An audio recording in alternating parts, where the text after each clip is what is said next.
Nous avons vu différentes peurs et nous allons voir la peur d'aimer, mais auparavant il paraît important de distinguer la peur d'aimer de l'incapacité où nous nous sentons parfois de ressentir de l'amour.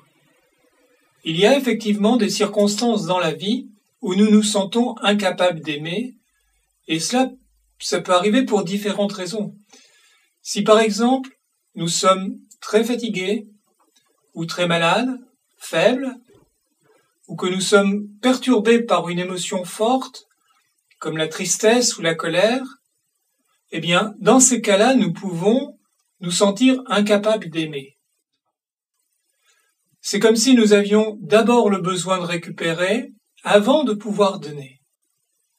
Alors, dans les circonstances que nous venons d'évoquer, ne soyons pas trop préoccupés si le fait d'aimer nous paraît lointain, mais au contraire, détendons-nous autant que possible, prenons tout le temps nécessaire pour récupérer, et lorsque nous serons prêts, nous constaterons que l'amour est toujours présent en nous, et qu'il l'a toujours été, même dans les moments très difficiles que nous venons de traverser.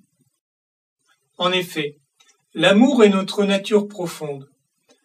On peut donc avoir peur, être triste, être en colère, et aimer, ça n'est pas du tout contradictoire.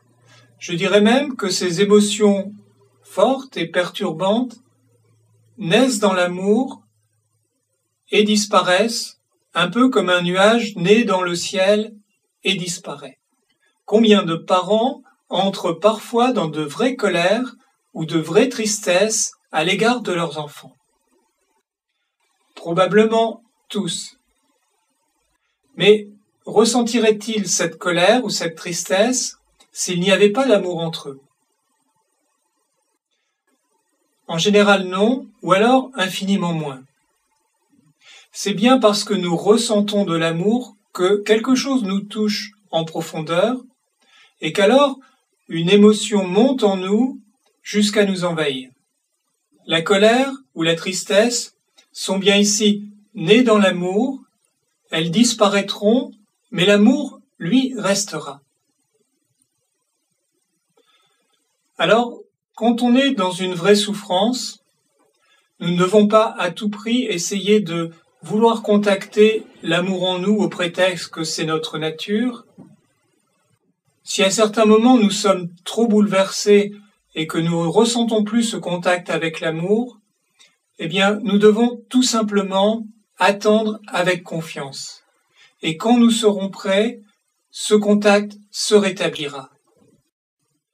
Et lorsque nous souffrons, nous devons nous efforcer d'accueillir pleinement nos émotions, de ne pas vouloir les refouler, car dans ce cas, elles nous parlent de nous, nous pouvons alors en tirer profit, et cela les libère, et du coup, elles passent plus vite. Mais agissant de façon plus profonde, plus permanente que le sentiment d'incapacité d'aimer que nous ressentons parfois, il y a la peur d'aimer. La peur d'aimer inhibe notre capacité d'amour. Avec la peur d'aimer, nous nous empêchons, nous nous freinons, nous restreignons notre cœur et nos sentiments. Au lieu d'occuper notre place naturelle dans l'espace, nous nous rapetissons. Par exemple, après une rupture amoureuse douloureuse, nous pouvons avoir peur d'ouvrir à nouveau notre cœur et donc passer à côté d'une rencontre importante qui aurait pu changer notre vie. Pour citer un autre exemple, si je me promène dans la rue en souriant avec plaisir aux passants et que je m'aperçois qu'ils détournent le regard, qu'ils gardent un air maussade, qu'ils pressent le pas craignant que je leur demande quelque chose, voire qu'ils prennent un air menaçant, mais au bout d'un moment, je vais me mettre au diapason, et puis, quand je vais me promener, je regarderai le trottoir, je regarderai les vitrines, je regarderai les voitures, mais j'éviterai de croiser les regards. C'est douloureux de s'ouvrir et de se sentir d'une façon ou d'une autre incompris ou repoussé, et donc pour éviter de souffrir, je me ferme. Voici donc deux exemples sur des plans différents que nous pouvons tous rencontrer. Alors, de petites en grandes blessures, nous pouvons penser qu'il y a danger à nous ouvrir, danger à aimer, et qu'au contraire nous devons nous endurcir, car la vie, comme beaucoup le pensent, est un combat.